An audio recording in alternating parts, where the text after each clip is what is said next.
Hello everyone. तो कैसे हैं आप सब लोग। दोस्तों आज का जो यह वीडियो है मेरे भाई, यह आपका संपूर्ण हिंदी का जितना भी वायरल क्वेश्चन है टोटल का टोटल आपको एक ही वीडियो में बता के जाएगा मेरे भाई। जितना भी क्वेश्चन आपके कल के एग्जाम में आने वाला है 100 क्वेश्चन में, यहाँ से बहुत ही ज्यादा क्वेश्चन आपके एग्जाम में सीधे सीधे लड़ने वाला है। यानी कि 17 फरवरी का जो एग्जाम है आपका हिंदी का, उसके लिए बहुत ही ज्यादा इंपॉर्टेंट होने वाला है यह वीडियो मेरे भाई। तो आप जो है वीडियो के अंत तक बने रहिएगा, एक एक क्वेश्चन को देखिएगा। तो यहाँ पे देखिए, आप सबसे पहला नंबर जो क्वेश्चन है उसे आप स्क्रीन पे देख लीजिए कि क्वेश्चन क्या कह रहा है। तो क्वेश्चन जो आप देखेंगे सबसे पहला नंबर, तो क्वेश्चन देखिए यहाँ पे कह रहा है कि बाबा साहब अंबेडकर संपूर्ण, देखिए क्वेश्चन है कि बाबा साहब अंबेडकर जो है वह संपूर्ण वाक्य में भारत सरकार के कल्याण मंत्रालय द्वारा कितने खंडों में प्रकाशित हुआ है। तो यहाँ पे देखिए, आप ऑप्शन ए में देखेंगे तो ऑप्शन ए है 18 खंडों में, बी है 19 में, सी है 20 में और डी है 21 खंडों में। तो इसका जो राइट आंसर होगा मेरे भाई, ऑप्शन नंबर डी हो जाएगा, यानी कि 21 खंडों में इसका राइट आंसर हो जाएगा। उसी प्रकार से हम लोग देखेंगे अगला क्वेश्चन, यानी कि दूसरा नंबर जो क्वेश्चन है वह देखेंगे। तो यहाँ पे देखिए दूसरा नंबर जो क्वेश्चन है वह क्या कह रहा है। तो क्वेश्चन आप स्क्रीन पे देख सकते हैं। दूसरा नंबर जो क्वेश्चन है वह देखिए यहाँ पे कह रहा है, क्वेश्चन है कि बुद्ध, कबीर और ज्योतिबा फूले किसके चिंतन व रचनात्मक के प्रेरक व्यक्ति रहे हैं। देखिए आपको 100 क्वेश्चन में से केवल 50 क्वेश्चन ही बनाना है, याद रखिएगा। हम यहाँ पे आपको 100 का 100 सॉल्व करके बताने वाले हैं, लेकिन आपको कितना बनाना है, तो आपको केवल 100 में 50 ऑब्जेक्टिव ही बनाना है। तो क्वेश्चन आप देख लिए दूसरा नंबर। तो दूसरा नंबर क्वेश्चन का जो राइट आंसर होगा मेरे भाई, तो ऑप्शन नंबर ए हो जाएगा, यानी कि भीमराव अंबेडकर जो है यही इसका राइट आंसर हो जाएगा। उसी प्रकार से हम लोग देखेंगे अगला क्वेश्चन, यानी कि तीसरा नंबर जो क्वेश्चन है वह देखेंगे यहाँ पे। तो देखिए तीसरा नंबर जो क्वेश्चन है वह क्या कह रहा है। तो तीसरा नंबर जो क्वेश्चन है मेरे भाई वह देखिए यहाँ पे क्या कह रहा है। क्वेश्चन है यहाँ पे, आप देख सकते हैं स्क्रीन पे। क्वेश्चन है कि काम तो कासू बाबू का ही मालूम पड़ता है। कह रहा है कि काम जो है वह तो कासू बाबू का ही मालूम पड़ता है, इधर ही खेल रहे थे, यह किसने कहा है। तो ऑप्शन ए है आलो ने, बी है सोफर ने, सी है मुखर्जी साहब ने और डी है रजनी ने। तो इसका जो राइट आंसर हो जाएगा वो ऑप्शन नंबर बी हो जाएगा, यानी कि सोफर ने इसका राइट आंसर हो जाएगा। अब जो देखेंगे अगला क्वेश्चन, यानी कि चौथा नंबर जो क्वेश्चन है वह देखेंगे यहाँ पे। तो देखिए चौथा नंबर जो क्वेश्चन है वह क्या कह रहा है। तो चौथा नंबर जो क्वेश्चन है वह आप स्क्रीन पे देख सकते हैं। क्वेश्चन जो है चौथा नंबर वह कह रहा है कि किसने लपक कर मदन को हाथों से उठा लिया। कह रहा है कि किसने लपक कर मदन को हाथों से उठा लिया। था ऑप्शन देखिए यहाँ पे है सेन साहब ने, बी है सेन साहब की पत्नी ने, सी है गिरधर ने और डी है गिरधर की पत्नी ने। तो इसका जो राइट आंसर हो जाएगा चौथा नंबर क्वेश्चन का, वो ऑप्शन नंबर सी हो जाएगा, यानी कि गिरधर ने इसका राइट आंसर हो जाएगा। उसी प्रकार से अगला जो क्वेश्चन है, यानी कि पांचवा नंबर जो क्वेश्चन है वह देखिए यहाँ पे कह रहा है कि मदन के पड़ोसियों के आवारागर्द छोकरों के साथ क्या कर रहा था। कह रहा है कि मदन पड़ोसियों के आवारागर्द छोकरों के साथ क्या कर रहा था। तो यहाँ पे देखिए आप ऑप्शन ए में है कि कबड्डी खेल रहा था, बी में है गुल्ली डंडा खेल रहा था। उसके बाद देखेंगे आप ऑप्शन नंबर सी में, तो सी में है छुपन छुपी खेल रहा था और डी में है कि लट्टू नचा रहा था। तो इसका जो राइट आंसर होगा सो ऑप्शन नंबर डी हो जाएगा, यानी कि लट्टू नचा रहा था, यही इसका राइट आंसर हो जाएगा। ठीक है ना, ऑप्शन नंबर डी। ठीक है, अगला जो क्वेश्चन है वह देखिए यहाँ पे छठा नंबर जो क्वेश्चन है वह देखिए यहाँ पे कि मैक्स मूलर का जन्म हुआ था। क्वेश्चन है कि मैक्स मूलर का जन्म कब हुआ था। तो यहाँ पे देखिए आप ऑप्शन ए में है कि मैक्स मूलर का जन्म जो है 4 जनवरी 1825 को, बी में है 6 दिसंबर 1823 को,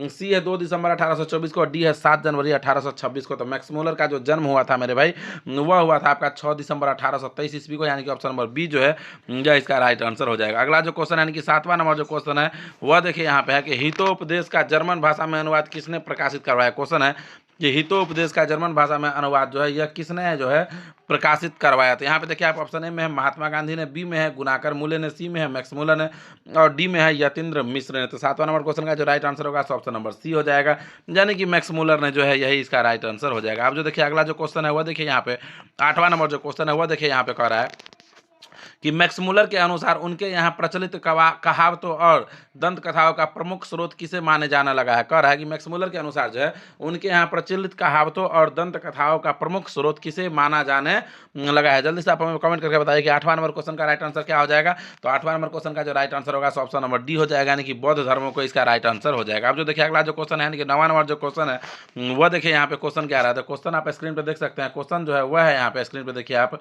क्वेश्चन है यहाँ पे कि दैवत विज्ञान का अर्थ क्या है। कह रहा है कि दैवत विज्ञान का अर्थ क्या होता है। तो यहाँ पे देखिए ऑप्शन ए में है देव विज्ञान, बी में है यहाँ पे प्राचीन मानव, सी में है नीति कथा और डी में है विधि शास्त्र। तो नवा नंबर क्वेश्चन का जो राइट आंसर होगा मेरे भाई तो ऑप्शन नंबर ए हो जाएगा, यानी कि देव विज्ञान जो है यही इसका राइट आंसर हो जाएगा। उसी प्रकार जो अगला क्वेश्चन है, यानी कि 10वां नंबर जो क्वेश्चन है वह देखिए यहाँ पे क्या कर रहा था। 10वां नंबर जो क्वेश्चन है वह देखिए यहाँ पे कह रहा है कि चारू चंद्र लेख किनकी रचना है। क्वेश्चन है कि चारू चंद्र लेख जो है यह किनकी रचना है। तो ऑप्शन ए में यहाँ पे भीमराव अम्बेडकर की, बी में हजारी प्रसाद द्विवेदी की, सी में है बिरजू महाराज की और डी में है रामविलास शर्मा की। तो 10वां नंबर क्वेश्चन का जो राइट आंसर होगा ऑप्शन नंबर बी हो जाएगा, यानी कि हजारी प्रसाद द्विवेदी को ही इसका राइट आंसर हो जाएगा। उसी प्रकार से अगला जो क्वेश्चन है वह देखिए यहाँ पे 11वां नंबर जो क्वेश्चन है वह कह रहा है आपका यहाँ पे कि गौर देश के लोग, कह रहा है कि गौर देश के लोग कैसा नाखून रखना पसंद करते थे। कह रहा है कि गौर देश के लोग जो है वह कैसा नाखून रखना पसंद करते थे। ऑप्शन ए है छोटे छोटे, बी है टेढ़े मेढ़े, सी है बड़े बड़े और डी है इनमें से कोई नहीं। तो इसका जो राइट आंसर होगा ऑप्शन नंबर सी हो जाएगा, यानी कि बड़े बड़े जो है यही इसका राइट आंसर हो जाएगा मेरे भाई। जितना भी क्वेश्चन है सीधे सीधे आपके एग्जाम से लड़ने वाला है। तो आपको क्या करना है, आपको वीडियो को लाइक करके चैनल को सब्सक्राइब कर लेना है। और अभी तक हम लोग 11 क्वेश्चन देख चुके हैं, तो 10 में से आप हमें बताइए कि आपका कितना सही हुआ है अभी तक।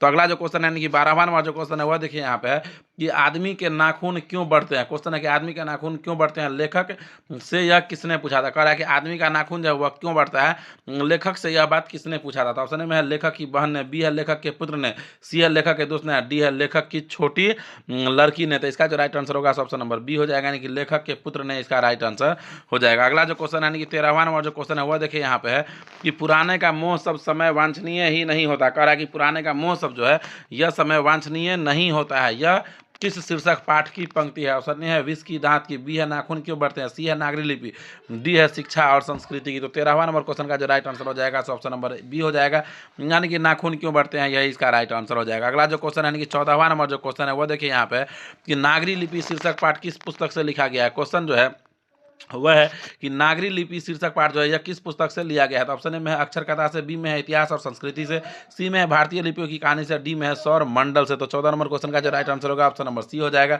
यानी कि भारतीय लिपियों की कहानी से इसका राइट आंसर हो जाएगा। अब देखिए अगला जो क्वेश्चन यानी कि 15वां नंबर जो क्वेश्चन है वह है यहाँ पे कि कोंकण के शिलाहार, क्वेश्चन है कि कोंकण के शिलाहार मान्य खेट के राष्ट्रकूट देवगिरी के यादव तथा विजयनगर के शासकों को लेख किस लिपि में है। तो यहाँ पे देखिए ऑप्शन ए में है आपका कि खरोष्टी लिपि में, बी में है यहाँ पे कलिंग लिपि में, सी है कोंकणी लिपि में और डी में है नंदी नागरी लिपि में। तो इसका जो राइट आंसर हो जाएगा मेरे भाई 15 नंबर क्वेश्चन का ऑप्शन नंबर डी हो जाएगा, यानी कि नदी नागरी लिपि इसका राइट आंसर हो जाएगा। उसी प्रकार से देखिए अगला जो क्वेश्चन यानी कि 16वां नंबर जो क्वेश्चन है वह देखिए यहाँ पे कह रहा है 16वां नंबर क्वेश्चन की दंती दुर्ग के बाद राष्ट्रकूटों की गद्दी पर कौन बैठा है। कह रहा है कि दंती दुर्ग के बाद राष्ट्रकूटों की गद्दी पर कौन बैठा। तो ऑप्शन ए में है कृष्ण प्रथम, बी में है अमोघवर्ष, सी में है कक्का, डी में यहाँ पे खोटिम अमोघवर्ष। तो इसका जो राइट आंसर हो जाएगा 16 नंबर क्वेश्चन का ऑप्शन नंबर ए हो जाएगा, यानी कि कृष्ण प्रथम इसका राइट आंसर हो जाएगा। उसी प्रकार से अगला जो क्वेश्चन यानी कि 17 नंबर जो क्वेश्चन है वह देखिए यहाँ पे क्या कह रहा है। तो 17 नंबर जो क्वेश्चन है मेरे भाई वह आप देखेंगे यहाँ पे जो कह रहा है कि किसके गले में, क्वेश्चन है कि किसके गले में स्काउटों की तरह एक रुमाल बंधा था। ऑप्शन में है लेखक के, बी है बहादुरों के, सी है निर्मला के भाई के और डी है इनमें से कोई नहीं। तो इसका जो राइट आंसर होगा ऑप्शन नंबर बी हो जाएगा, यानी कि बहादुर के इसका राइट आंसर हो जाएगा। अब जो अगला क्वेश्चन यानी कि 18वां नंबर जो क्वेश्चन है वह देखिए यहाँ पे साफ साफ कह रहा है कि सुखजीवी नामक उपन्यास किसने लिखा है। क्वेश्चन है कि सुखजीवी नामक उपन्यास जो है यह किसने लिखा है। तो देखिए यहाँ पे ऑप्शन ए में है हजारी प्रसाद द्विवेदी, बी में है भीमराव अम्बेडकर, सी में है अमरकांत और डी में है रामविलास शर्मा। तो इसका जो राइट आंसर हो जाएगा मेरे भाई वो हो जाएगा ऑप्शन नंबर सी, यानी कि अमरकांत ने, यही इसका राइट आंसर हो जाएगा। अब देखिए अगला क्वेश्चन यानी 19वां नंबर जो क्वेश्चन है वह देखिए मेरे भाई यहाँ पे कह रहा है कि बहादुर का बाप कहाँ मारा गया था। क्वेश्चन है कि बहादुर का बाप जो है वह कहाँ मारा गया था। तो ऑप्शन ए में है यहाँ पे देखिए बाढ़ से, घरेलू झगड़ों में, भूकंप से और डी है युद्ध में। तो इसका जो राइट आंसर होगा ऑप्शन नंबर डी हो जाएगा, यानी कि युद्ध में जो है यही इसका राइट आंसर हो जाएगा मेरे। आप जो है फटाक से वीडियो को लाइक करके चैनल को सब्सक्राइब करते जाइए, वीडियो को लाइक करके आप लोग जो है चैनल को सब्सक्राइब करते जाइए। और अगला क्वेश्चन जो है यानी कि 20वां नंबर जो क्वेश्चन है वह देखिए यहाँ पे कह रहा है कि हिदायत शब्द का अर्थ होता है। कह रहा है कि हिदायत शब्द का अर्थ क्या होता है। तो ऑप्शन ए में है चेतावनी, बी में है शिष्टाचार, सी में है जिम्मेदारी और डी में है निवेदन। गाँव घर में आप सुनते होंगे तोरा लास्ट हिदायत दे रहल छियो। तो हिदायत शब्द का अर्थ होता है चेतावनी देना, यानी कि ऑप्शन नंबर ए जो है यही इसका राइट आंसर हो जाएगा। अभी तक हम लोग 20 क्वेश्चन देख लिया, आपको केवल 50 ही बनाना है। आप हमें बताइए कि यह 20 ऑब्जेक्टिव में से आपका कितना सही हुआ है, ठीक है ना। जल्दी से आप हमें कमेंट करके बताइए कि यह 20 ऑब्जेक्टिव में से अभी तक आपका कितना सही हुआ है। उसके बाद हम लोग अगला जो क्वेश्चन है वह देख रहे हैं। तो अब आ जाइए अगले क्वेश्चन की ओर। देखिए अगला क्वेश्चन यानी कि 21वां नंबर जो क्वेश्चन है वह देखिए यहाँ पे कह रहा है कि प्रगतिशील आलोचना किन्हीं अमूर्त सिद्धांतों का संकलन नहीं है, वह साहित्य की परंपरा का क्या है। तो देखिए यहाँ पे ऑप्शन ए में कह रहा है निंदा, बी में कह रहा है मूर्त ज्ञान, सी में है विवाद और डी में है इनमें से कोई नहीं। तो इसका जो राइट आंसर होगा ऑप्शन नंबर बी हो जाएगा, यानी कि मूर्त ज्ञान जो है यही इसका राइट आंसर हो जाएगा। अगला जो क्वेश्चन है यानी कि 22वां नंबर जो क्वेश्चन है वह देखिए यहाँ पे कह रहा है कि रोन नदी के दूसरी ओर रोन नदी के दूसरी ओर आविन्यो का एक और हिस्सा है जो लगभग स्वतंत्र है, उसका नाम क्या है। तो उसका जो नाम है मेरे भाई वह है आपका विलानव ल अविन्यो, यानी कि ऑप्शन नंबर सी जो है यही इसका राइट आंसर हो जाएगा। अगला जो क्वेश्चन है यानी कि 23वां नंबर जो क्वेश्चन है वह देखिए यहाँ पे कह रहा है कि साहने शब्द का अर्थ क्या है। क्वेश्चन है कि साहने शब्द का अर्थ क्या है। तो ऑप्शन ए में है यहाँ पे प्रभाती, बी में है यहाँ पे भीम पलासी, सी में है यहाँ पे मुल्तानी और डी में है यहाँ पे सुशीर बाघों में साथ। इसका जो राइट आंसर होगा ऑप्शन नंबर डी हो जाएगा, यानी कि यहाँ पे जो आप देख रहे हैं सुशीर बाघों में सा, यही इसका राइट आंसर हो जाएगा। अगला जो क्वेश्चन यानी कि 24वां नंबर जो क्वेश्चन है वह देखिए यहाँ पे कह रहा है कि लेखक श्रीनिवास किस साहित्य के प्रतिष्ठित रचनाकारों में से एक है। है। क्वेश्चन है कि लेखक जो है वह किस साहित्य के प्रतिष्ठित रचनाकारों में से एक है। तो यहाँ पे देखिए ऑप्शन ए में आप देखेंगे तो ऑप्शन ए में यहाँ पे कन्नड़, बी है भोजपुरी, सी है उड़िया और डी में है गुजराती। तो इसका जो राइट आंसर होगा ऑप्शन नंबर ए हो जाएगा, यानी कि कन्नड़ जो है यही इसका राइट आंसर हो जाएगा। उसी प्रकार से अगला जो क्वेश्चन है यानी कि 25वां नंबर जो क्वेश्चन है वह देखिए यहाँ पे कर है कि साहित्य अकादमी ने लेखक श्रीनिवास के कहानी संकलन सन्ना कथेगुलू को किस वर्ष पुरस्कृत किया था। जल्दी से हमें बताइए 25 नंबर क्वेश्चन का राइट आंसर। तो इसका जो राइट आंसर होगा ऑप्शन नंबर बी हो जाएगा, यानी कि 1968 ईस्वी जो है यही इसका राइट आंसर हो जाएगा। अगला जो क्वेश्चन यानी कि 26वां नंबर जो क्वेश्चन है वह देखिए यहाँ पे है कि तुम्हारा क्या है, माँ तुम्हारे पास गाय बैल है, पैसा है, तुम्हें क्या मैं पाल सकता हूँ, यह किसने कहा था। जल्दी से हमें बताइए कि यह किसने कहा था मेरे भाई। तो यह जो कहा था वह मंगम्मा का बेटा ने कहा था, यानी कि ऑप्शन नंबर सी जो है यही इसका राइट आंसर हो जाएगा। अगला जो क्वेश्चन यानी कि 27वां नंबर जो क्वेश्चन है वह देखिए यहाँ पे कह रहा है कि किस लेखक के कथा साहित्य में उड़ीसा का जीवन गहरी आंतरिकता के साथ प्रकट हुआ है। तो सात कोरी होता, ऑप्शन नंबर डी जो है यही इसका राइट आंसर हो जाएगा। अगला जो क्वेश्चन है कि 28वां नंबर जो क्वेश्चन है वह देखिए यहाँ पे है कि लक्ष्मी किसके घर में काम करती थी। क्वेश्चन जो है वह है कि लक्ष्मी जो है वह किसके घर में काम करती थी। तो ऑप्शन ए में है तहसीलदार के घर में, बी है मुखिया के घर में, सी है सरपंच के घर में और डी है इनमें से कोई नहीं। तो इसका जो राइट आंसर होगा ऑप्शन नंबर ए हो जाएगा, यानी तहसीलदार के घर में इसका राइट आंसर हो जाएगा। अगला जो क्वेश्चन है यानी कि 29 नंबर जो क्वेश्चन है वह देखिए यहाँ पे कि ढहते विश्वास कहानी में लक्ष्मी के पड़ोस का पढ़ाकू लड़का कौन है। कह रहा है कि ढहते विश्वास कहानी में लक्ष्मी के पड़ोस का जो पढ़ाकू लड़का है वह कौन है। तो ऑप्शन ए में है अच्युत, बी में है गुणनिधि, सी में है केशव और डी में है श्याम। तो इसका जो राइट आंसर होगा ऑप्शन नंबर बी हो जाएगा, गुणनिधि इसका राइट आंसर हो जाएगा। अगला जो क्वेश्चन है यानी कि 30वां नंबर जो क्वेश्चन है वह देखिए मेरे भाई, क्वेश्चन है यहाँ पे कि माँ शीर्षक पाठ के लेखक का नाम क्या है। क्वेश्चन है कि माँ शीर्षक पाठ जो है इसके लेखक का नाम क्या है। तो यहाँ पे देखिए ऑप्शन ए में है आप देखेंगे सुजाता, बी में देखेंगे सात कोरी होता, सी में है ईश्वर पेटलीकर और डी में है श्रीनिवास। तो इसका जो राइट आंसर होगा ऑप्शन नंबर सी हो जाएगा, यानी कि ईश्वर पेटलीकर इसका राइट आंसर हो जाएगा। अगला जो क्वेश्चन है कि 21वां नंबर जो क्वेश्चन है वह देखिए यहाँ पे है कि माँ जी लोगों को अस्पताल के लिए किसकी उपमा देती थी। कह रहा है कि माँ जो है जी लोगों को अस्पताल के लिए किसकी उपमा देती थी। ऑप्शन ए में है घर की, बी है झोपड़ी की, सी है गौशालाओं की और डी में है कैद खानों की। तो इसका जो राइट आंसर होगा ऑप्शन नंबर सी हो जाएगा, यानी कि गौशालाओं की इसका राइट आंसर हो जाएगा। अगला जो क्वेश्चन है कि 32वां नंबर जो क्वेश्चन है वो देखिए यहाँ पे कह रहा है कि पप्पा पति के क्वेश्चन है कि पप्पा पति के चारों ओर खड़े डॉक्टरों ने बारी बारी से आकर किसकी सहायता से उसकी आंखों के भीतरी भाग का परीक्षण किया था। जल्दी से आप हमें इसका आंसर जो है कमेंट बॉक्स में कमेंट करके बताइए। अगला जो क्वेश्चन है कि 33 नंबर जो क्वेश्चन है वह यहाँ पे देखिए आप कह रहा है कि अरे अपनी अमीरी दिखाने के लिए रसमलाई भेजी है। क्या कह रहा है कि अरे अपनी अमीरी दिखाने के लिए रसमलाई भेजी है क्या, यह किसने कहा है। तो ऑप्शन है बिज्जू की पत्नी पुष्पा ने, बी है नारायण की पत्नी भवरी ने, सी है यहाँ पे कैलाश की पत्नी राधा ने और डी है इनमें से कोई नहीं। तो इसका जो राइट आंसर होगा ऑप्शन नंबर ए हो जाएगा, बिज्जी की पत्नी पुष्पा ने इसका राइट आंसर हो जाएगा। अगला जो क्वेश्चन यानी कि 34 नंबर जो क्वेश्चन है वह है यहाँ पे कि राम नाम बिनु बिरथे जगी जन्मा शीर्षक कविता के रचनाकार का नाम क्या है। तो ऑप्शन ए में है रसखान, बी में है घनानंद, सी में है गुरु नानक और डी में है प्रेमधन। तो इसका जो राइट आंसर होगा 34 नंबर क्वेश्चन का ऑप्शन नंबर सी हो जाएगा, यानी कि गुरु नानक जो है यही इसका राइट आंसर हो जाएगा। अगला जो क्वेश्चन यानी कि 35 नंबर जो क्वेश्चन है वह देखिए यहाँ पे है कि ऐनी शब्द का अर्थ क्या है। क्वेश्चन है कि ऐनी शब्द का अर्थ क्या है। तो ऑप्शन ए में है दीवार, बी में है चबूतरा, सी में है गृह या डी में है छत। तो इसका जो राइट आंसर होगा ऑप्शन नंबर सी हो जाएगा, यानी कि गृह जो है यही इसका राइट आंसर हो जाएगा। अगला जो क्वेश्चन है कि 36 नंबर जो क्वेश्चन है वह देखिए यहाँ पे है कि वाणी कब विष के समान हो जाती है। जल्दी हमें बताइए कि वाणी जो है वह कब विष के समान हो जाती है। तो वाणी जो है कह रहा है कि राम नाम के बिना विष के समान हो जाती है।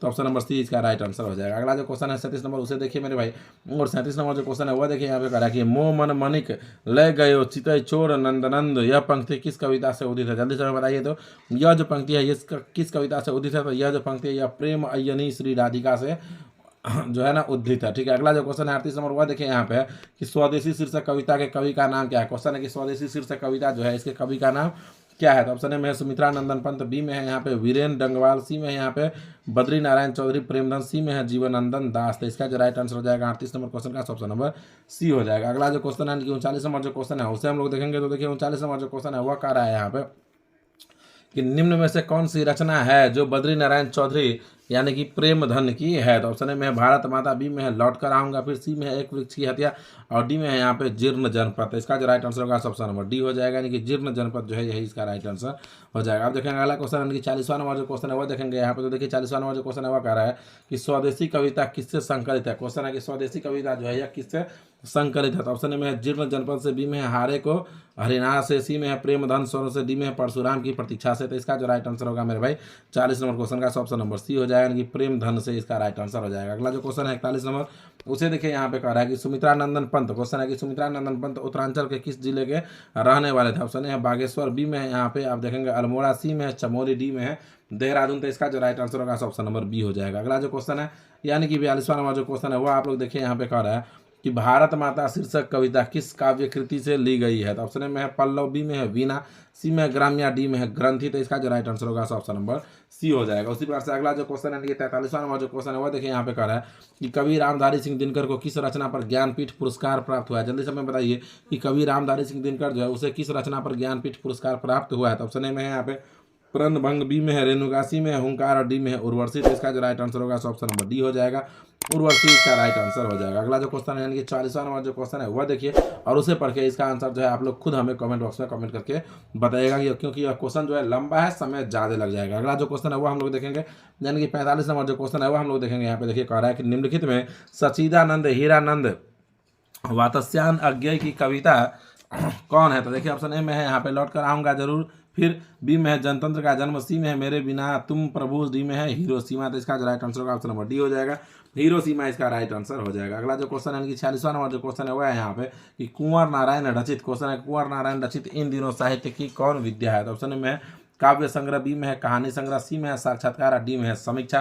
तो इसका जो राइट आंसर होगा ऑप्शन नंबर ए हो जाएगा, काव्य संग्रह इसका राइट आंसर हो जाएगा। अगला जो क्वेश्चन है यानी कि 47वां नंबर जो क्वेश्चन है मेरे भाई वो देखिए यहाँ पे कह रहा है कि मेरे नींद के दौरान, क्वेश्चन है कि मेरे नींद के दौरान कुछ इंच बढ़ गए फिर कुछ इंच बढ़ गए हैं फिर यह पंक्ति किस कविता की? ऑप्शन है स्वदेशी, बी है हमारी नींद, सी में है हिरोशिमा, डी में है जनतंत्र का जन्म। इसका आंसर तो आप सभी को पता है, आप आंसर इसका कमेंट बॉक्स में कमेंट करके जल्दी से हमें बता दीजिए। अगला जो क्वेश्चन है यानी कि 48वां नंबर जो क्वेश्चन है वह है यहाँ पे कवयित्री, क्वेश्चन आप देख रहे हैं कवयित्री अनामिका के पिता का क्या नाम था? ऑप्शन में है श्यामानंद किशोर, बी में है विष्णु भारद्वाज, सी में है भारत किशोर और डी में है रविशंकर किशोर। तो इसका जो राइट आंसर हो जाएगा 48 नंबर क्वेश्चन का ऑप्शन नंबर ए हो जाएगा, श्यामानंद किशोर इसका राइट आंसर हो जाएगा। अब देखिए अगला क्वेश्चन है कि 49वां नंबर जो क्वेश्चन है वो देखिए यहाँ पे कह रहा है कि अनुष्ठुप किनकी रचना है? कह रहा है कि अनुष्ठुप जो है यह किसकी रचना है? ऑप्शन में है प्रेमगंध की, बी में है सुमित्रा नंदन पंत की, सी में है अनामिका की, डी में है गुरु नानक की। तो इसका जो राइट आंसर होगा ऑप्शन नंबर सी हो जाएगा, अनामिका की इसका राइट आंसर हो जाएगा। अगला जो क्वेश्चन है यानी कि 50वां नंबर जो क्वेश्चन है वो देखिए यहाँ पे कह रहा है कि अक्षर ज्ञान शीर्षक कविता में बेटा कह रहा है कि अक्षर ज्ञान शीर्षक कविता में बेटा अंग को क्या समझता है? देखिए ऑप्शन में कह रहा है कि बहन समझता है, बी में है बेटी, सी में है माँ, डी में है दादी। तो इसका जो राइट आंसर होगा ऑप्शन नंबर सी हो जाएगा, यानी कि माँ समझता है, यही इसका राइट आंसर हो जाएगा। अगला जो क्वेश्चन है यानी कि 51वां नंबर जो क्वेश्चन है वो देखिए यहाँ पे कह रहा है कि झरा पालक साहिल की कौन विधा है? क्वेश्चन है कि झरा पालक साहिल की कौन विधा है? इस क्वेश्चन का आंसर बताने से पहले आप हमें कमेंट करके बताइए कि 50 क्वेश्चन जो अभी तक आप देखे हैं उसमें से कितना आपका सही हुआ है। जल्दी से हमें आप एक बार कमेंट बॉक्स में कमेंट करके बताइए। तो उसके बाद हम लोग जो है 51 नंबर जो क्वेश्चन है उसका आंसर आपको बताते हैं। तो जल्दी से आप हमें जो है कमेंट बॉक्स में कमेंट करके बताइए। चलिए अब जो हम लोग जो है अगला क्वेश्चन 51 नंबर जो क्वेश्चन है वह देखते हैं। तो क्वेश्चन तो पढ़ दिया है कि झरा पालक साहित्य की कौन विधा है? तो ऑप्शन में है यहाँ पे कहानी, बी है निबंध, सी में है उपन्यास, डी में है काव्य खंड। तो इसका जो राइट आंसर होगा ऑप्शन नंबर डी हो जाएगा, यानी कि काव्य इसका राइट आंसर हो जाएगा। अगला जो क्वेश्चन है यानी कि 52 नंबर वह है यहाँ पे कि मेरे बिना तुम प्रभु शीर्षक कविता किस कविता संकलन से ली गई है? ऑप्शन है देशांतर, बी में है लाइफ एंड सॉन्ग्स, सी में है एडवेंट, डी में है इनमें से कोई नहीं। तो इसका जो राइट आंसर होगा ऑप्शन नंबर ए हो जाएगा, यानी कि देशांतर जो है यही इसका राइट आंसर हो जाएगा। अगला जो क्वेश्चन है 53 नंबर वह देखिए यहाँ पे कि जब मेरा अस्तित्व न रहेगा प्रभु तब तुम क्या करोगे? क्वेश्चन है कि जब मेरा अस्तित्व न रहेगा प्रभु तब तुम क्या करोगे? यह पंक्ति किस शीर्षक कविता से ली गई है? ऑप्शन है एक वृक्ष की हत्या, बी है लौट कर आऊँगा, फिर सी है मेरे बिना तुम प्रभु, डी में है हमारी नींद। तो इसका जो राइट आंसर होगा ऑप्शन नंबर सी हो जाएगा, मेरे बिना तुम प्रभु इसका राइट आंसर हो जाएगा। अगला जो क्वेश्चन है यानी कि 54 नंबर जो क्वेश्चन है वह है यहाँ पे कि रेनर मारिया रिल्के का जन्म कब हुआ था? कह रहा है ऑप्शन ए में है रेनर मारिया रिल्के का जन्म कब हुआ था? जल्दी से आप हमें बताए। तो 54 नंबर क्वेश्चन का तो रेनर मारिया रिल्के का जन्म जो हुआ था वह 4 दिसंबर 1875 ईस्वी को हुआ था मेरे भाई। तो जल्दी से आप लोग हमें बताइए कि 54 क्वेश्चन में से आपका कितना सही हुआ है। फिर हम लोग अगला जो क्वेश्चन है वह देखते हैं। तो देखिए अगला जो क्वेश्चन है 55 नंबर वह जो क्वेश्चन यहाँ पे देखिए है कि रेनर, क्वेश्चन आप देख रहे हैं कि रेनर मारिया रिल्के की माता का नाम क्या था? तो यहाँ पे देखिए ऑप्शन ए में है सोफिया, बी में है जीनिया, सी में है राबिया और डी में है जिमी। तो जल्दी से आप हमें बताइए 55 नंबर क्वेश्चन का राइट आंसर क्या हो जाएगा? तो इसका जो राइट आंसर होगा ऑप्शन नंबर ए हो जाएगा, सोफिया इसका राइट आंसर हो जाएगा। अगला जो क्वेश्चन है 56 नंबर वह देखिए यहाँ पे है कि हिंदी में स्वर वर्णों की संख्या कितनी है? जल्दी से आप हमें बताइए कि हिंदी में स्वर वर्णों का संख्या कितना होता है? सभी को पता है कि हिंदी में स्वर वर्णों का संख्या होता है 11, यानी कि ऑप्शन नंबर बी जो है यह इसका राइट आंसर हो जाएगा। अगला जो क्वेश्चन है यानी कि 57 नंबर जो क्वेश्चन है वह देखिए यहाँ पे है कि निम्न में से द्विगुण व्यंजन कौन है। देखिए आपको एक समय से केवल 50 ऑब्जेक्टिव ही बनाना है। क्वेश्चन है कि निम्न में से द्विगुण व्यंजन कौन है, निम्न में से द्विगुण व्यंजन कौन है, तो निम्न में से द्विगुण व्यंजन है अंग, यानी कि ऑप्शन नंबर बी जो है यह इसका राइट आंसर हो जाएगा। अगला जो क्वेश्चन है 58 नंबर वह देखिए यहाँ पे है कि योग न होने पर भी जो साथ रहे उसे क्या कहते हैं। कह रहा है कि योग न होने पर जो साथ रहे उसे हम लोग क्या कहते हैं, तो उसे हम लोग कहते हैं अयोगवाह। उसे हम लोग क्या कहते हैं, याद रखिएगा, तो उसे हम लोग कहते हैं अयोगवाह। अगला जो क्वेश्चन 59 नंबर वह देखिए यहाँ पे है कि त्वक का उच्चारण स्थान क्या है। जल्दी से आप हमें बता दीजिए कि त्वक का उच्चारण स्थान क्या होता है। तो त्वक का उच्चारण स्थान होता है मेरे भाई दंत, यानी कि ऑप्शन नंबर डी जो है यह इसका राइट आंसर हो जाएगा। जितना भी तवर्ग होता है तथा न सभी का उच्चारण स्थान दंत ही होता है। अगला जो क्वेश्चन है 60वां नंबर वह देखिए यहाँ पे कि निम्न में से अघोष वर्ण कौन है। जल्दी से आप हमें बताइए कि यह जो ऑप्शन में दिया हुआ है इसमें अघोष वर्ण कौन है। तो अघोष वर्ण इसमें है तो ऑप्शन नंबर सी इसका राइट आंसर हो जाएगा। अगला जो क्वेश्चन है 61 नंबर वह देखिए यहाँ पे है कि एक ही ध्वनि, कह रहा है कि एक ही ध्वनि जब द्वित्व हो जाए तब वह कौन ध्वनि कहलाती। कह रहा है कि एक ही ध्वनि जब द्वित्व हो जाए तब वह कौन सी ध्वनि कहलाती है। देखिए यहाँ पे है ऑप्शन ए में है संपृक्त ध्वनिया, बी में है युग्मक ध्वनिया, सी में है संयुक्त ध्वनिया, डी में है इनमें से कोई नहीं। तो इसका जो राइट आंसर होगा ऑप्शन नंबर बी हो जाएगा, युग्मक ध्वनिया इसका राइट आंसर हो जाएगा। अगला जो क्वेश्चन है 62 नंबर वह देखिए यहाँ पे कि शयन शब्द का संधि विच्छेद क्या है। क्वेश्चन है कि शयन शब्द का संधि विच्छेद क्या है। तो ऑप्शन देखिए इसका जो राइट आंसर होगा ऑप्शन नंबर बी हो जाएगा, से प्लस अन इसका राइट आंसर हो जाएगा। उसी प्रकार से अगला जो क्वेश्चन है वह देखिए यहाँ पे है कि निम्न में से अशुद्ध शब्द कौन है। आपसे पूछ रहा है कि इसमें से कौन सा शब्द लिखा हुआ है जो अशुद्ध है। तो इसमें जो अशुद्ध शब्द है मेरे भाई वो है तालाब, ऑप्शन नंबर ए इसका राइट आंसर हो जाएगा। अगला जो क्वेश्चन है 64 नंबर वह देखिए यहाँ पे कि निम्नलिखित चिन्हों में अल्प विराम चिन्ह कौन है। तो जल्दी से आप हमें बताइए तो कि इस चिन्ह में अल्प विराम कौन है। अल्प विराम चिन्ह है ऑप्शन नंबर डी का, यानी कि यहाँ पे जो आप देख रहे हैं इसका राइट आंसर हो जाएगा। अगला जो क्वेश्चन है 65 नंबर वह देखिए यहाँ पे कि स्वर संधि के कितने भेद है। जल्दी से आप हमें बताइए कि स्वर संधि के कितने भेद होते हैं। तो सर जी स्वर संधि के 5 भेद होते हैं, तो ऑप्शन नंबर ए इसका राइट आंसर हो जाएगा। अगला जो क्वेश्चन है वह देखिए यहाँ पे कि निम्न में से जातिवाचक संज्ञा कौन है। क्वेश्चन आप देख रहे हैं, क्वेश्चन है कि निम्नलिखित में से जातिवाचक संज्ञा कौन है। जल्दी से आप हमें बताइए तो इस चारों शब्द में से हिमालय, नदी, मिठास और दूध में आपको जाति कौन लग रहा है। तो जातिवाचक संज्ञा जो है मेरे भाई वह नदी है, ऑप्शन नंबर बी इसका राइट आंसर हो जाएगा। अगला जो क्वेश्चन है यानी कि 67 नंबर जो क्वेश्चन है वह हम लोग देखेंगे। तो देखिए 67 नंबर जो क्वेश्चन है वह थोड़ा सा लंबा है, इसका आंसर आप लोग देख लीजिए क्या होने वाला है। लंबा क्वेश्चन नहीं बताएंगे, उतना टाइम है नहीं मेरे भाई। अगला जो क्वेश्चन है वह देखिए 68 नंबर जो है वह है कि नाखून शब्द कौन लिंग है। जल्दी से आप हमें बताइए कि नाखून जो शब्द है वह कौन सा लिंग है, स्त्रीलिंग है या उभयलिंग है या पुल्लिंग है या इनमें से कोई नहीं है। तो नाखून जो है वह स्त्रीलिंग है, ऑप्शन नंबर ए इसका राइट आंसर हो जाएगा। 69 नंबर जो क्वेश्चन है वह देखिए यहाँ पे कर रहा है कि निम्न में तत्सम शब्द कौन है। निम्न में तत्सम शब्द जो है वह कौन है, यह कर रहा है। तो तत्सम शब्द जो है वह ओष्ठ है, ऑप्शन नंबर डी इसका राइट आंसर हो जाएगा। अगला जो क्वेश्चन है यानी कि यहाँ पे देखिए 70वां नंबर जो क्वेश्चन है वह देखिए यहाँ पे कह रहा है आपसे कि प्रियत्म शब्द का स्त्रीलिंग होगा। तो प्रियत्म शब्द का जो स्त्रीलिंग होता है मेरे भाई वह हो जाता है प्रियत्मा, ऑप्शन नंबर ए इसका राइट आंसर हो जाएगा। अगला जो क्वेश्चन है 71 नंबर वह देखिए यहाँ पे कह रहा है कि साधुओं की संगति से बुद्धि सुधरती है, यहाँ से किस कार्य का उदाहरण है। कह रहा है कि साधुओं की संगति से बुद्धि सुधरती है, यहाँ से किस कार्य का उदाहरण है। तो देखिए यहाँ पे ऑप्शन में है संप्रदान कारक, बी में है करण कारक, सी में है प्रदान कारक और डी में है संबंध कारक। तो इसका जो राइट आंसर होगा ऑप्शन नंबर बी हो जाएगा, यानी कि यहाँ पे करण कारक जो है यही इसका राइट आंसर हो जाएगा। अगला जो क्वेश्चन है 72 नंबर वह देखिए यहाँ पे है कि हिंदी में कुल कितने सर्वनाम है। क्वेश्चन है कि हिंदी में कुल कितने सर्वनाम है, 10, 9, 11, 12। तो हिंदी में कुल सर्वनाम है मेरे भाई 11, ऑप्शन नंबर सी इसका राइट आंसर हो जाएगा। अगला जो क्वेश्चन है 73 नंबर वह देखिए यहाँ पे है कि किन क्रियाओं का व्यापार और फल कर्ता पर हो। कह रहा है कि जिन क्रियाओं का व्यापार और फल कर्ता पर हो वे कौन सी क्रिया कहलाती है। ऑप्शन ए में है संकर्मक क्रिया, बी में है संयुक्त क्रिया, सी में यहाँ पे द्विकर्मक क्रिया और डी में यहाँ पे अकर्मक क्रिया। तो इसका जो राइट आंसर होगा ऑप्शन नंबर डी हो जाएगा, अकर्मक क्रिया इसका राइट आंसर हो जाएगा। 74 नंबर जो क्वेश्चन है वह है यहाँ पे कि मैं घड़ा भरता हूँ यह किस क्रिया का उदाहरण है। क्वेश्चन है कि मैं घड़ा भरता हूँ यह जो है यह किस क्रिया का उदाहरण है। तो ऑप्शन ए में है यहाँ पे सकर्मक क्रिया, बी में अकर्मक क्रिया, सी में द्विकर्मक क्रिया और डी में इनमें से कोई नहीं। तो इसका जो राइट आंसर होगा ऑप्शन नंबर ए हो जाएगा, सकर्मक क्रिया इसका राइट आंसर हो जाएगा। 75 नंबर जो क्वेश्चन है वह है यहाँ पे कि भूतकाल के कितने भेद होते हैं। क्वेश्चन है कि भूतकाल के कितने भेद होते हैं, 5, 6, 7, 8। भूतकाल के कुल 6 भेद होते हैं, ऑप्शन नंबर बी इसका राइट आंसर हो जाएगा। अगला जो क्वेश्चन है यहाँ पे 76 नंबर वह देखिए यहाँ पे कह रहा है कि उत्पत्ति की दृष्टि से शब्द के कितने भेद है। तो उत्पत्ति की दृष्टि से शब्द के 4 भेद है, याद रखिएगा कि उत्पत्ति की दृष्टि के शब्द के 4 भेद है, तत्सम, तद्भव, देशज, विदेशज। अगला जो क्वेश्चन है वह देखिए यहाँ पे 77 नंबर जो क्वेश्चन है वह कह रहा है यहाँ पे कि घोटक शब्द क्या है। पूछ रहा है आपसे कि घोटक जो शब्द है वह क्या है। तो घोटक जो शब्द है मेरे भाई वह तद्भव शब्द है, संस्कृत का बिगड़ा हुआ रूप है। अगला जो क्वेश्चन है वह देखिए यहाँ पे है कि एक मात्रिक स्वरों की संख्या कितनी है। क्वेश्चन कर रहा है कि एक मात्रिक स्वरों की संख्या कितनी है। जल्दी से आप हमें इसका आंसर कमेंट बॉक्स में कमेंट करके बताइए। तो एक मात्रिक स्वरों की संख्या होती है 4, ऑप्शन नंबर सी जो है यह इसका राइट आंसर हो जाएगा। उसी प्रकार से अगला क्वेश्चन देखिए। देखिए आप अभी तक वीडियो को लाइक करके चैनल को सब्सक्राइब नहीं किया तो वीडियो को लाइक करके चैनल को सब्सक्राइब कर लीजिए। अगला जो क्वेश्चन है 79 नंबर, वह देखिए यहाँ पे कह रहा है कि वह शब्दांश जो किसी शब्द के अंत में जोड़ा जाता है क्या कहलाता है। ऑप्शन ए में है उपसर्ग, बी है प्रत्यय, सी है संधि और डी में है यहाँ पे समास। तो इसका जो राइट आंसर हो जाएगा मेरे भाई 79 नंबर क्वेश्चन का ऑप्शन नंबर बी हो जाएगा, प्रत्यय इसका राइट आंसर हो जाएगा। ठीक है, वह शब्दांश जो किसी शब्द के अंत में जोड़ा जाता है क्या कहलाता है, प्रत्यय कहलाता है। अगला जो क्वेश्चन है 80 नंबर, वह देखिए यहाँ पे कह रहा है कि निम्न में से देशज शब्द कौन है। क्वेश्चन आपसे पूछा है कि निम्नलिखित में से कौन सा शब्द है जो देशज। ऑप्शन में है आग, बी है फूल, सी है चिड़िया, डी में है चतुर्दश। तो इसका जो राइट आंसर होगा ऑप्शन नंबर सी हो जाएगा, चिड़िया इसका राइट आंसर हो जाएगा। अगला जो क्वेश्चन है 81 नंबर, वह देखिए यहाँ पे कि उपनिवेश शब्द में उपसर्ग क्या है। क्वेश्चन है कि उपनिवेश शब्द में उपसर्ग क्या है। ऑप्शन में है उ, बी में है प, सी में है उपनी, डी में है उप। तो इसका जो राइट आंसर होगा ऑप्शन नंबर डी हो जाएगा, यानी कि उप जो है यही इसका राइट आंसर हो जाएगा। अगला जो क्वेश्चन है 82 नंबर, वह देखिए यहाँ पे कि बोली शब्द में प्रत्यय क्या है। क्वेश्चन आप देख रहे हैं, क्वेश्चन है कि बोली शब्द में जो है वह प्रत्यय क्या है। तो प्रत्यय कौन होता है, आखिरी में लगने वाला था, हर्षी ई है या दीर्घी ई है, दीर्घी ई है। तो देखें यहाँ पे ऑप्शन ए में आपका दीर्घी ई कहाँ पे दिया हुआ है, ऑप्शन नंबर ए में, तो यही इसका राइट आंसर हो जाएगा। अगला जो क्वेश्चन है वह देखिए यहाँ पे 83 नंबर है कि निश्चय शब्द का विशेषण क्या है। निश्चय का विशेषण क्या होगा, जल्दी से आप हमें बताइए, निस्तेज होगा या निश्चित होगा या निश्चती होगा। तो इसका जो राइट आंसर हो जाएगा 83 नंबर क्वेश्चन का मेरे भाई वो ऑप्शन नंबर बी हो जाएगा। अगला जो क्वेश्चन है वो देखिए यहाँ पे 84 नंबर जो क्वेश्चन है वो देखिए यहाँ पे कह रहा है कि यहाँ पे कि प्रतिदिन शब्द कौन समास है। कह रहा है कि प्रतिदिन शब्द जो है वह कौन सा समास है। तो यहाँ पे देखिए ऑप्शन में द्वंद्व समास, बी में है अव्ययी भाव समास, सी में है बहुब्रीहि समास और डी में है द्विगु समास।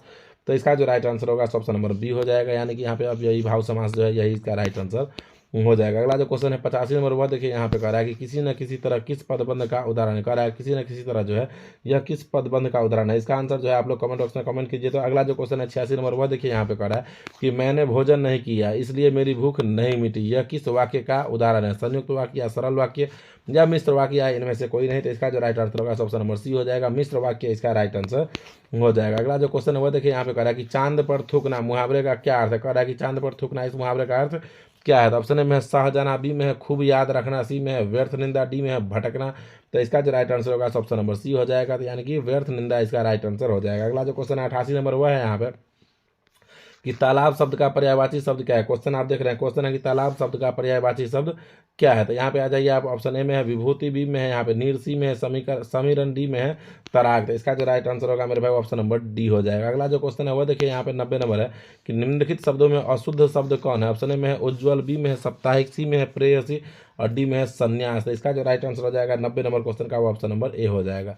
अगला जो क्वेश्चन है 91 नंबर, वह देखिए निम्नलिखित वाक्यों में से अशुद्ध वाक्य कौन है। आपसे पूछ रहा है कि निम्नलिखित वाक्यों में से अशुद्ध वाक्य कौन है। तो यहाँ पे देखिए ऑप्शन ए में है यहाँ पे उसने जल्दी घर जाना था, बी में है आपके रहन सहन का स्तर ऊंचा है, सी में है सड़कों को चौड़ा करना जरूरी है, डी में है वह उत्तीर्ण हो गया।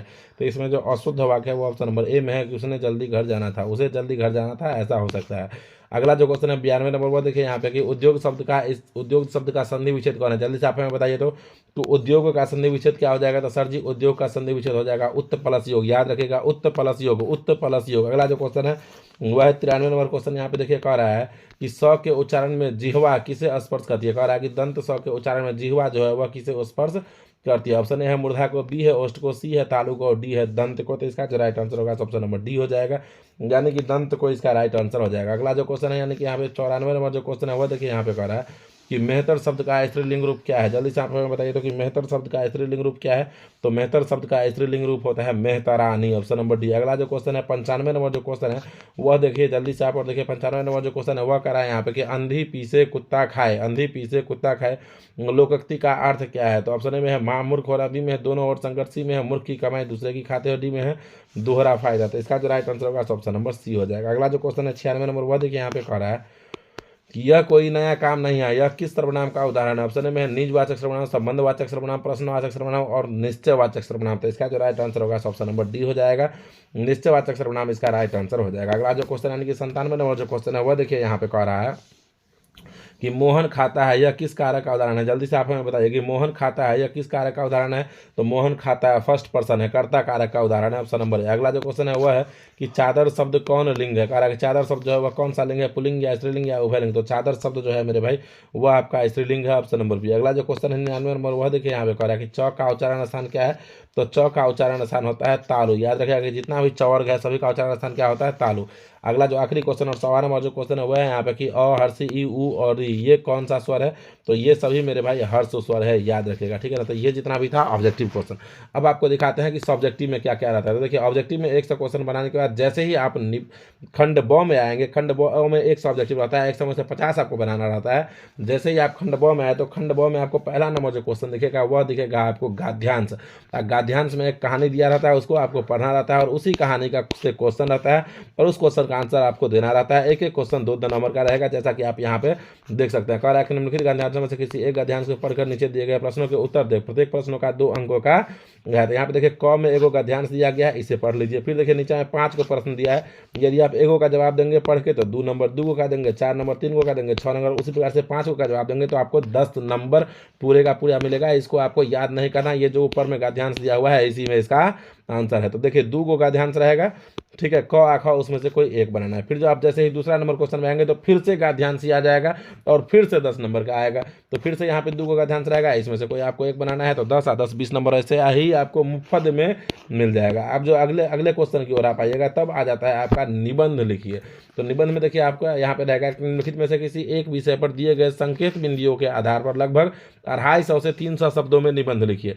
अब जैसे स्वच्छ भारत अभियान पे लिखना है आपको तो सबसे पहले भूमिका लिखना होगा, फिर स्वच्छ भारत अभियान का महत्व लिखना होगा, फिर उससे लाभ लिखना होगा, फिर वर्तमान स्थिति लिखना होगा, फिर उसका उपसंहार। उसी प्रकार से दीपावली है, फिर आपका महात्मा गांधी है, फिर शहरी जीवन है, फिर खेल का महत्व है। तो इन सब में से आप किसी एक पे लिख सकते हैं निबंध। 10 नंबर का ये हो जाएगा। 10 का 10, 10 दूना 20, 10 या 30 नंबर आपको ऐसे ही मिल गया। आगे जो है चौथा नंबर क्वेश्चन वह है कि विद्यालय में दाखिला हेतु प्रधानाध्यापक के पास एक आवेदन पत्र लिखे, 5 नंबर यहाँ से मिल जाएगा, एकदम आसान है, 35 नंबर हो गया।